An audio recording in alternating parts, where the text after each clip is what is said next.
There's an urgent need for us to restore the palm houses here at the Royal Botanic Gardens of Edinburgh. The reason being that they really are old structures, they're Victorian structures.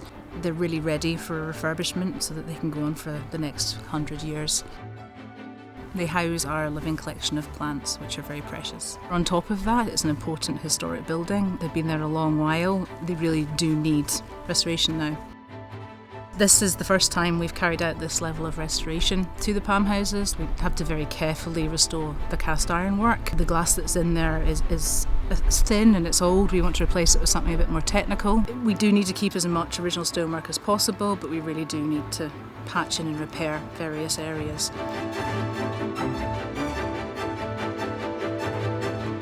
We started on site September 2022. The plants had all been removed by the HOT team. We then put a protection layer down onto the ground. We're erecting the scaffold that's give us access to the roof and all the ironwork. So all the glass is getting replaced. The paint will be removed from all the ironwork on site, and then all the ironwork gets repainted. We'll be inspecting the ironwork for any defects, any damage, any corrosion, repairing it, replacing it, whilst always maintaining as much of the original structure as possible.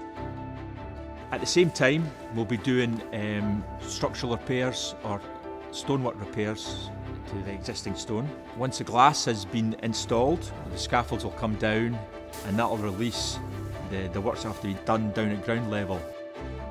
The trades that we have working on this site include the scaffolders, we have ironworkers, we have glaziers, we have stonemasons, there's some minor joiner work, there's lead work.